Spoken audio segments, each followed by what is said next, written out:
4000-ഓളം വരുന്ന, കൃത്യമായി പറഞ്ഞാൽ 3893 റേഷൻ കടകൾ അടച്ചുപൂട്ടാനുള്ള ഒരു ശുപാർശ മുന്നോട്ട് വയ്ക്കുന്നു.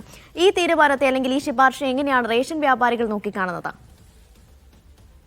അനീഷ, തീർച്ചയായും റേഷൻ വ്യാപാരികൾ ഇതിൽ പൂർണ്ണമായും ഇതിനെതിരെ ഇപ്പോൾ രംഗത്ത് വന്നിരിക്കുകയാണ്. നേരത്തെ റേഷൻ ഡീലേഴ്സിന്റെ സംസ്ഥാന സെക്രട്ടറി ആയിട്ടുള്ള മുഹമ്മദ് അലിയാണ് നമ്മോട് സംസാരിച്ചത്. അദ്ദേഹം പറയുന്നത് ഒരു പ്രശ്നം പരിഹരിക്കുന്നതിന് പകരം ഇത് അടച്ചുപൂട്ടുന്ന നടപടിയിലേക്ക് ഇത്തരത്തിലുള്ള ഒരു ശുപാർശ ദൗർഭാഗ്യകരമാണ്. ഇതെന്തായാലും അംഗീകരിക്കാൻ കഴിയില്ല എന്നുള്ളത് തന്നെയാണ് പറയുന്നത്. ഈ ശുപാർശയിൽ പറയുന്നത് ഒരു കാർഡിന് അല്ലെങ്കിൽ ഒരു റേഷൻ കടയ്ക്ക് കീഴിൽ 800 കാർഡുകളാക്കി പരിമിതപ്പെടുത്തി കഴിഞ്ഞാൽ 10,000-ഓളം, അതായത് 13,892 റേഷൻ കടകളാണുള്ളത്. ഇതിൽ ഈ 3000-ലധികം വരുന്ന ഈ റേഷൻ കടകൾ അടച്ചു പൂട്ടിക്കൊണ്ട് ബാക്കി വരുന്ന 10,000 ആയിട്ട് ഈ റേഷൻ കടകൾ നിജപ്പെടുത്തുക അല്ലെങ്കിൽ ക്രമീകരിക്കുക എന്നുള്ളതാണ് ഈ ഒരു ശുപാർശയുടെ പ്രധാനപ്പെട്ട കാര്യം. അപ്പോൾ ഒരു ജനതയുടെ ഏറ്റവും പ്രധാനമായിട്ടുള്ള ഭക്ഷ്യസുരക്ഷ ഉറപ്പാക്കുന്ന ഇത്തരത്തിലുള്ള ഒരു സംവിധാനത്തെ ഈ സംവിധാനം കൊണ്ടുപോകുന്ന കടയുടമകൾക്ക് വേതനം വർദ്ധിപ്പിക്കുന്നതിന് പകരം അല്ലെങ്കിൽ ഈ വേതനം വർദ്ധിപ്പിക്കുന്നതിൻ്റെ ഭാഗമായിക്കൊണ്ട് കട അടച്ചുകൊണ്ട് ഇത്തരത്തിലുള്ള ഒരു തീരുമാനം അംഗീകരിക്കാൻ കഴിയില്ല എന്നുള്ളതാണ് അവർ പറഞ്ഞു വെക്കുന്നത്.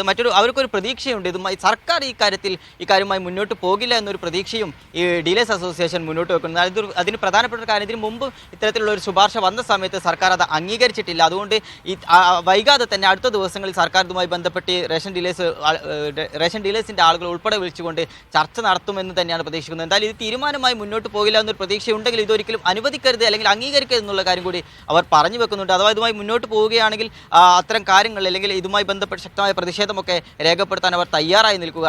അതുമാത്രമല്ല, കഴിഞ്ഞ ഒരു 5 വർഷക്കാലമായി ഇത്തരത്തിൽ ഈ റേഷൻ വ്യാപാരികളുടെ വേതനം വർദ്ധിപ്പിക്കണമെന്ന് ആവശ്യപ്പെട്ടുകൊണ്ട് നിരന്തരം ഇത്തരം പരാതികളും ഒക്കെ നൽകുന്നുണ്ട്. അതുമായി ബന്ധപ്പെട്ടുകൊണ്ടാണ് ഇപ്പോൾ വേതനം വർദ്ധിപ്പിക്കേണ്ടത് അത്യാവശ്യ ഘടകമായിട്ടുള്ള ഒരു സാഹചര്യത്തിലേക്ക് കടക്കുകയാണ്. അപ്പം അത്തരത്തിൽ നിൽക്കുന്ന ഈ ഒരു സമയത്ത് ഈ കടകൾ അടച്ചുകൊണ്ടുള്ള ഈ ഒരു ശുപാർശ അംഗീകരിക്കാനാവില്ല എന്നുള്ളത് ഉറപ്പിച്ചു പറയുകയാണ് റേഷൻ ഡീലേഴ്സ് സംസ്ഥാന കമ്മിറ്റി.